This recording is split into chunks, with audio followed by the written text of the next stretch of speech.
نو او دا حقیقت دی. زه بیا راځم دې فیلډ ته.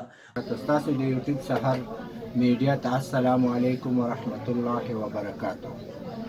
اصل خبره دا ده چې تبلیغ خو څومره انبیا علیه السلام راغلي، الله رب العزت دنیا ته رالیږلي تبلیغ دپاره راغلي. الله رب العزت چې دا ټول قرآن تبلیغ رالیږلی ده. الله رب العزت قرآن عظیم شان کې حکمونه کوي، دا کوئ دا مه کوئ، دا اورئ دا مه اورئ، دې ته ګورئ دې ته مه ګورئ، دلته ځئ دلته مه ځئ.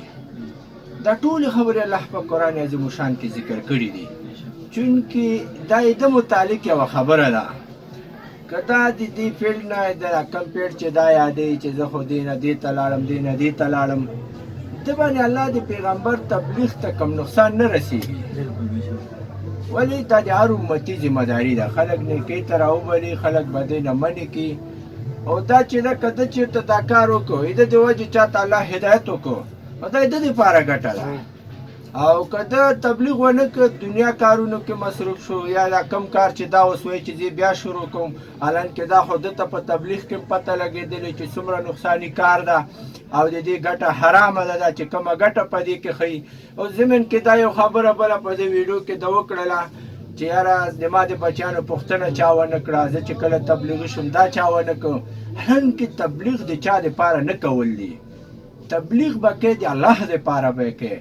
حالانکې که ته وایې چې د ما د کور کې څه نشته، د الله د پیغمبر په کور کې 3 میاشتې نغری بند نه شو. حالانکې عایشه رضی الله تعالی عنها فرمایي وایي چې یو میاشت سپوږمۍ راوختله زمونږ په کور کې نغری بل نه شو، بله میاشت سپوږمۍ راوختله زمونږ په کور کې نغری بل نه شو، بله میاشت سپوږمۍ راوختله زمونږ په کور کې نغری بل نه شو. حالانکې وایي موږ به د کجورو او د اوبو سره وخت تېروو. نو آیا دا د الله د پیغمبر نه زیات ده؟ الله پیغمبر چې داسې حالاتو کې وخت تېروي، نو ته که د الله دپاره محنت کوې، د الله دپاره تبلیغ کوې، د الله دپاره دا کار کوې، نو ظاهرول خلکو ته نه دي پکار. الله رب العزت فرمایي څوک چې د رزق بندوبست نه لري او د شپې ما نه څه وغواړي او د دنیا والو نه تمه ونه کړي، زه به د یو کار رزق داسې ځای نه ورکړم چې ده به ګمان هم نه وي. نو دې وجې نه د مارونو تبلیغ ته د کولو کې نقصان نه رسېږي، د نه کولو کې نقصان نه رسېږي. تبلیغ د ټول انبیا علیه السلامو منصب ده. چا چې منلی کامیاب شوي، چا چې نه ده منلی ناکام شوي دي. حالانکې تاسو قرآن کې واقعات وګورئ، د نوح علیه السلام قوم ته تاسو وګورئ، دغسې د لوط علیه السلام قوم ته تاسو وګورئ، دغسې د ټولو قومونو ته الله رب العزت بار بار ذکر کړي. چا چې پیغمبر سره خبر منلی کامیاب شوي، چا چې پیغمبر سره خبره نه ده منلې، الله رب العزت قسمه قسمه عذابونه پرې مسلط کړي. حالانکې الله رب العزت وایي د زړه سکون اطمینان دا د الله رب العزت په ذکر کې ده، د الله په دین کې. دا چې څوک کوي دا به کامیاب وي، څوک دا نه کوي الله رب العزت دنیا کې به هم ذلیلوي، د مرګ نه وروسته به هم ذلیلوي.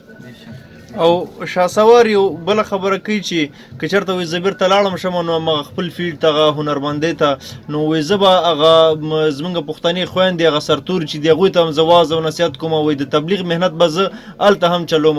نو دا خو ښه خبره هم ده چې دا لاړ شي هلته د نورو هنرمندانو ته او دا نور سندرغاړي چې موږ تاسو ورته ویو دوی ته تبلیغ وکړي او دوی دې لارې ته راوبلي.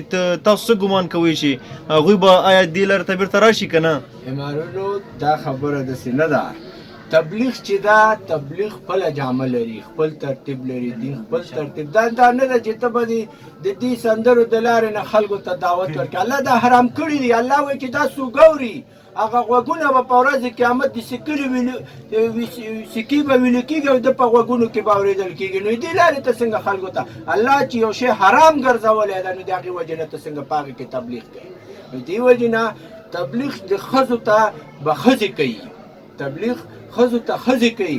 د خپل ترتیب ده په تبلیغ کې چې څوک د ښځو ته تبلیغ کوي هغې دپاره مستورات او جوماتونه دي، هغې خپل ترتیب ده، هغه به هغه ترتیب سره تبلیغ کوي. د دې وجې نه ده چې دا وایي زه به دې لارې د ډمتوب د سندرو د لارې به زه خلکو ته تبلیغ کوم. دا هېڅ تبلیغ کېدی نه شي. مننه ډېره زیاته. تاسو نه هم مننه ډېره.